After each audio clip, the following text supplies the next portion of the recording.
Kita ini darah kita udah nggak ada yang murni, udah campur baur, ya kan? Kalau dari Adam Hawa aja, waduh berapa ratus turunan kita udah di bawahnya, udah bercampur darah mana aja udah. Jadi jangan mau di framing. Iya, Jawa Barat itu Mongol itu betul. Iya, Arab-Arab yang kebetulan jahat, yang berpolitik untuk membodohi masyarakat umum Indonesia menggunakan agama. Ini yang harus dilawan. Tapi kembali lagi panduan dasar demokrasinya harus dirubah. Nasionalis kok nggak ada agama, nggak boleh lagi ada yang berpolitik agama. Baru Indonesia maju. Amerika aja berani memisahkan agama keluar dari aturan negara, Pak. Ya kan, Pak Robert paham itu. Nah, Indonesia jangan dibiarkan lagi. Kita tuh udah benar-benar udah terbuka matanya, tinggal mau meyakini apa enggak, mau percaya apa enggak. Kalau agama itu merusak, ya kan? Karena agama itu dipolitisir, udah bukan inti agamanya lagi untuk mensejahterakan, menyelamatkan manusia, tapi apa? Dipakai oleh pentolan-pentolan politisinya hanya untuk memperkaya diri.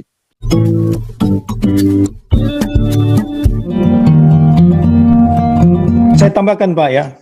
Jadi begini, saya berpendapat bahwa jangan dikaitkan dengan ya Pancasila melebihi daripada di atas agama.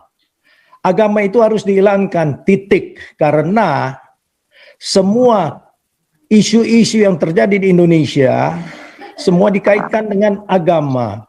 Peraturan-peraturan yang dibuat-buat itu selalu berkaitan dengan agama, dan agama ini yang mayoritas, sehingga membuat fatwa. Fatwa itu adalah dari kelompok agama tertentu. Ini nggak boleh berlaku dalam suatu negara, dan itu akan menjadi suatu polemik yang mengarah kepada konflik. Jadi kalau saya, maaf Pak, tambah ya, tidak setuju. Jadi jangan ada di atas agama, tidak ada. Agama dihilangkan, titik. Jadi supaya kita aman, tidak perlu untuk kalau kita pengecekan untuk apply pekerjaan, dilihat dari kartu penduduknya. Oh ini agama Buddha, agama Kristen, Hindu, dan ini. Itu pasti ada privilege tertentu. Oleh sebab itu saya bilang, dengan adanya isu mayoritas ke minoritas, itu adalah racist. Menunjukkan bahwa yang besar ini superior, yang lebih banyak. Padahal bukan itu tuntutan-tuntutan kita. Suatu negara menuntut kemajuan-kemajuan yang tidak didasarkan oleh agama. Karena agama itu adalah bagian pribadi, individu seseorang, keyakinannya. Jadi ya saya kira, saya tidak setuju kalau masih ada yang ini. Dan juga soal pribumi. Ya ini kan label-label tertentu daripada misalnya si Anies Baswedan untuk dia maju dalam pilkada 2017. Dia yang justru mengemukakan itu pribumi. Yang sepertinya dia merasa pribumi dan orang penduduk-penduduk asli itu adalah orang pendatang. Jadi justru dibalik-balik. Nah, mereka itu yang harus berani kita suarakan. Ya, jadi ya kelompok-kelompok dari minoritas itu tidak usah takut, tidak usah segan. Sekarang kan diuji naratif kita, apakah ini ada dasar kebenaran atau tidak. Tapi yang tidak benar itu harus dilawan, karena selama ini kan banyak pembiaran, karena kita takut, karena kita wah nanti dibilang apa ya kalau ngomong seperti ini. Tidak, ini adalah bagian rakyat, itu adalah bagian tertinggi dalam suatu posisi kenegaraan. Jadi adanya pemerintahan karena pilihan rakyat, jadi mereka harus menjadi public servant yang mengurusi apa ini kepentingan rakyat. Keadilan ini nggak jalan, coba dong dievaluasi. Kesejahteraan jangan terpusat di suatu tempat, negara, di ibu kota. Nggak boleh demikian. Oleh sebab itu sekarang kan yang menjadi rancu itu mulai dari ada pemindahan ibu kota Republik Indonesia. Jadi dijadikan isu. Yang menjadikan isu ini dari kelompok-kelompok agama juga, karena tidak ingin kehilangan fasilitas, privilege, dan juga kenyamanan. Bahkan isunya kan goblok. Dan kalau pindah di sana nanti timbul perselingkuhan. Ada itu salah satu wakil daripada PDS, bukan PDS, para PKS yang mengemukakan itu. Itu kan sudah mengarah kepada tujuan yang goblok. Masa apa hubungannya yang ditugaskan luar negeri aja kok nggak ada persoalan seperti itu. Keluarga kan bisa ikut, apalagi cuma Jakarta, Kalimantan. Jadi ini semua itu produk-produk yang dibuat-buat supaya ya pemerintah itu gagal dalam semua ini. Harus dilawan, pemerintah harus tegas, jelas. Jadi itu aja tambahan saya. Terima kasih. Pak Robert, saya mau tambahkan nih Pak, dengan judul Arab versus Cina ya. Coba itu orang Sunda dicek dulu DNA-nya. Jangan-jangan moyangnya dari daratan Tiongkok. Orang Palembang, orang Manado, jangan-jangan dari atasnya Tiongkok gitu, Mongol. Ya kan? Jadi kita nih nggak ada, kalau bicara udah yang dilahirkan campur kawin mawin, kita DNA-nya bisa banyak. Jangan-jangan orang Maluku dari Timur Tengah juga dia punya DNA campur dengan Eropa karena ada Portugis, Spanyol waktu cari rempah-rempah.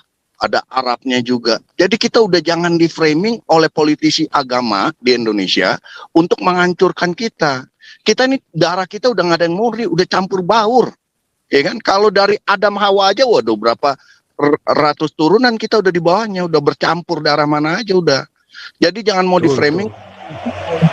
Iya, Jawa Barat itu Mongol itu betul. Iya, Arab-Arab yang kebetulan jahat, yang berpolitik untuk membodohi masyarakat umum Indonesia menggunakan agama. Ini yang harus dilawan. Tapi kembali lagi panduan dasar demokrasinya harus dirubah. Nasionalis kok nggak ada agama, nggak boleh lagi ada yang berpolitik agama.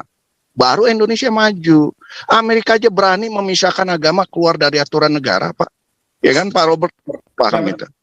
Nah, Indonesia jangan dibiarkan lagi. Kita ini udah benar-benar udah terbuka matanya, tinggal mau meyakini apa enggak, mau percaya apa enggak. Kalau agama itu merusak, ya kan? Karena agama itu dipolitisir, udah bukan inti agamanya lagi untuk mensejahterakan, menyelamatkan manusia, tapi apa? Dipakai oleh pentolan-pentolan politisinya hanya untuk memperkaya diri. Ini kita dibegoin terus. Nah, nanti 2024 yang mau maju menjadi anggota legislatif DPR dari partai-partai, kita harus pilih partai nasionalis dan harus dibilang bahwa nggak boleh lagi nasakomnya udah nggak ada, komnya sekarang nggak boleh lagi aknya, agamanya udah nggak boleh. Nasionalis, tok udah. Silakan kalian beribadah, nggak diganggu, nggak apa-apa. Tapi jangan karena agama kalian mau mendominasi negara, kemudian menghancurkan malah. Ingat, bukan hanya satu agama besar aja Indonesia, ada 6 negara agama besar, ya kan? Kalau untuk skop Indonesianya kalian mayoritas, skop dunia kita mayoritas. Nah, kita bisa melihat mana mayoritas mana yang benar berhasil. Nggak ada yang pakai agama, Amerika enggak, Eropa enggak. Ya, Australia dia nggak pakai agama. Dia benar-benar bernegara. Itu yang harus kita ambil. Jadi jangan terkecoh lagi masyarakat luas, jangan mau dibodohin karena agama, karena keyakinan. Ya, dengan janji-janji surga. Jangan udah. Gimana kita bisa membangun negara ini, memproduksi barang-barang yang bisa diserap oleh dunia, ya kan? Bung Beta, saya tambahkan Bung Beta. Jadi kita setuju nasionalis, tapi harus juga diuji apakah dia tegas di dalam menjalankan fungsinya sebagai pemimpin. Karena banyak juga yang setelah dalam kedudukan berkompromi, ya kita lihat semuanya itu, ya kita harapkan dulu. Jadi itu aja tambahannya supaya dia benar-benar ya tegas dan benar tidak memperhitungkan soal-soal agama, bahkan suku dan lain-lain. Untuk Indonesia itu aja.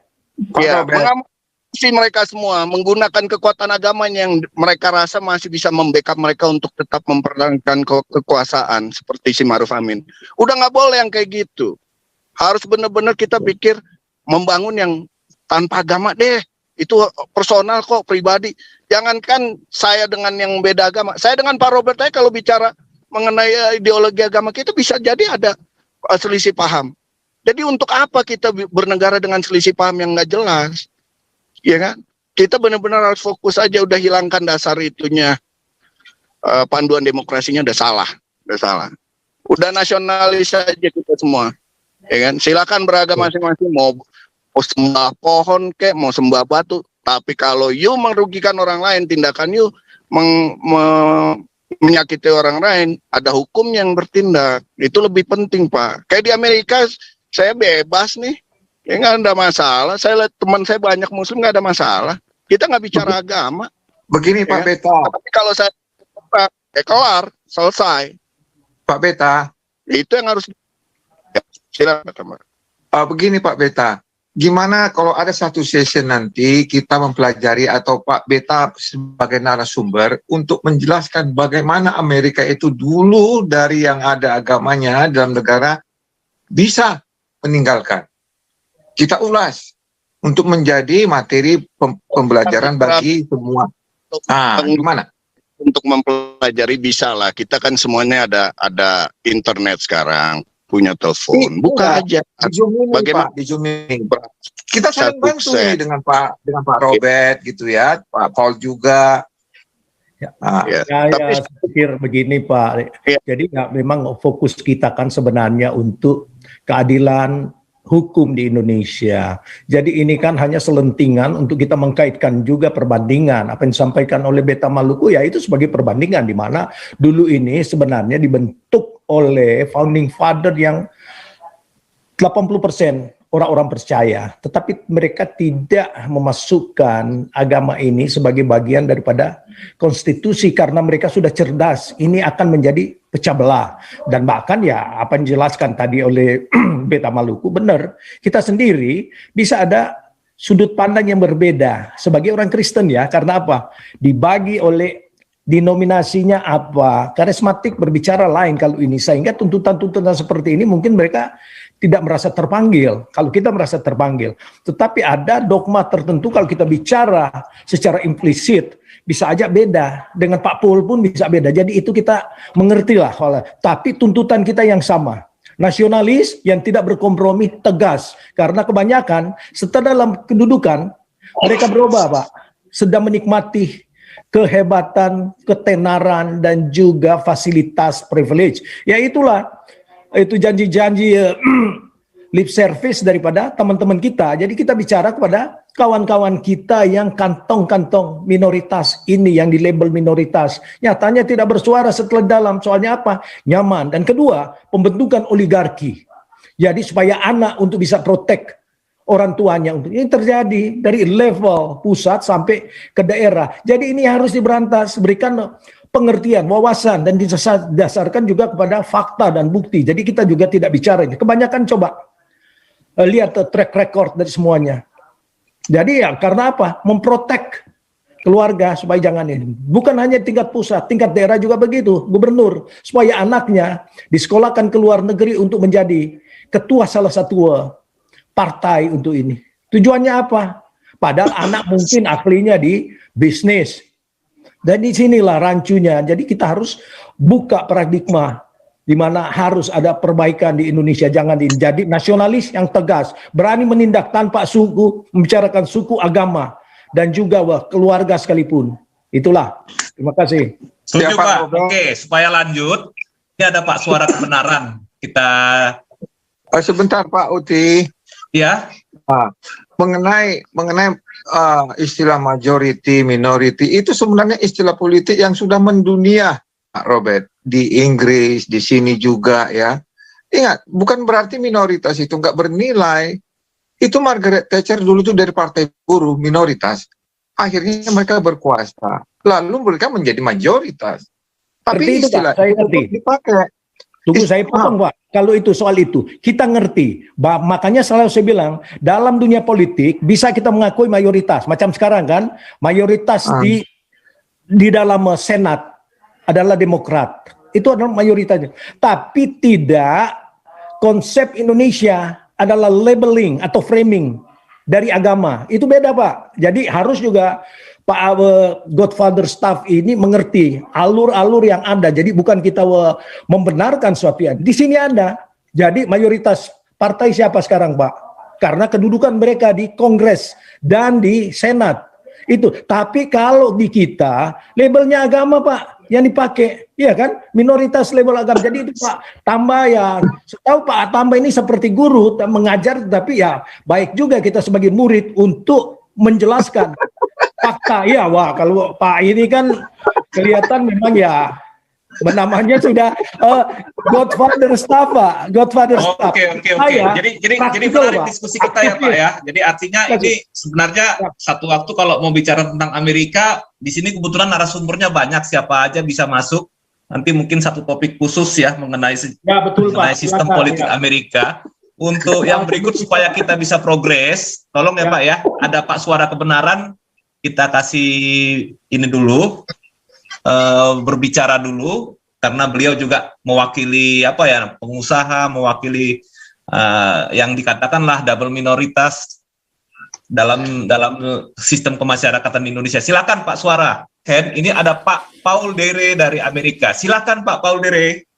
Kita lanjutkan. Paul bisa di-unmute. Halo. Wah, Halo apa Pak kabar Paul. nih semua? Baik Pak. Sehat-sehat semuanya Pak. Iya sehat. Iya, tadi kan kita udah bicara masalah nasionalisme. Memang akarnya pertama dari pendidikan ya. Pendidikan di Indo itu kan masih tumpang tindih. Sehingga anak-anak generasi muda ini belum ada pencerahan bahwa sejarah yang sebetulnya, penulisan buku, dan yang sekarang kan banyak media juga. Mereka bisa lihat nanti bagaimana Indonesia, kalau Amerika kan usianya sudah 300 tahun ya. 300 tahun lebih lah. Jadi perjalanan bangsa Amerika ini ya kita belajar sedikit lah. Bahwa Amerika juga banyak problem juga dulu ya. Dengan Indian baru datang terus ke sini sampai perang saudara ya kan. Tapi para elit-elitnya ini berusaha untuk memperbaiki terus gitu loh. Sedangkan Indonesia kan baru 75 tahun. Nah, pemimpin-pemimpin yang sekarang ini ya itulah yang akan merubah pola pikir bangsa itu supaya tidak ada lagi bilang oh lu Arab, lu Cina, lu ini, lu Belanda, lu nggak ada lagi. Di sini kita di Amerika semua bangsa ada loh. Jerman, seluruh Eropa ada, tapi Suaranya sudah hilang Pak Paul. Ya. Halo? Udah muncul kembali Pak. Ya. Silakan Pak. Ya kita di Amerika ini kan semua bangsa ada loh. Dari seluruh dunia ada di sini. Tapi kok bisa unity gitu loh. Artinya benar-benar setiap warga negara itu mempunyai pola pikir yang sama gitu. Nah ini kan Indonesia baru 75 tahun lebih ya. Mungkin mudah-mudahan kalau pemimpin-pemimpinnya nanti ini pertumbuhan cara berpikirnya nggak seperti kayak kemarin-kemarin, lu begini, lu orang ini lu nggak ada lagi nanti. Nah itu tergantung dari pendidikan, dari apa namanya istilahnya pendidikan, terus bagaimana saling menghormati. Ya itulah para kalangan elit politik juga, karena selama mereka masih memerlukan suara-suara majority, non-majority, itu nggak akan berubah loh Pak. Itu akan terus berjalan begitu. Gue pengen jadi gubernur, wah udah mulai gue atur dah, yang minoritas gue gencet ini itu supaya suara gue dapet. Kayak gitu itu kalau dibiarin terus, masalah ini nggak akan sampai kapanpun nggak selesai. Tapi kalau kalangan elit politiknya sudah main fair play, main yang cantik, artinya menjunjung tinggi konstitusi dan nasionalisme, wah Indonesia akan hebat. Ya kalau soal orang Tionghoa, saya juga ada blasteran juga ya. Ya memang secara pola hidupnya tuh sudah tertata mereka, para orang-orang Cina ini kan. Istilahnya, nenek saya suka bilang, lu kalau bangun jangan siang-siang, lu mesti pagi-pagi. Kalau lu udah siang bangun, rezeki lu diambil ayam katanya, dipatok ayam. Itu kan falsafah itu kan kita ditanamkan dari kecil. Lu kalau makan, lu nggak boleh katanya. Ini nenek ya, nggak boleh sampai ada sisa nasi di piring. Lu mesti habisin. Jadi benar-benar mereka itulah falsafah itu yang membawa masyarakat Cina itu bisa berpikir, walaupun kadang-kadang masyarakat Cina sekolahnya nggak ada yang sarjana loh, tapi dari cara bisnisnya apanya kepercayaan ya kan selalu mengutamakan kepercayaan sehingga mereka enak gitu loh. Jadi itu aja dulu lah. Terima kasih atas kesempatannya. Terima kasih ya. Itu 76 ke 2022 baru 246, belum 300 lebih merdekanya Pak. Cuman sorry ya. Oke.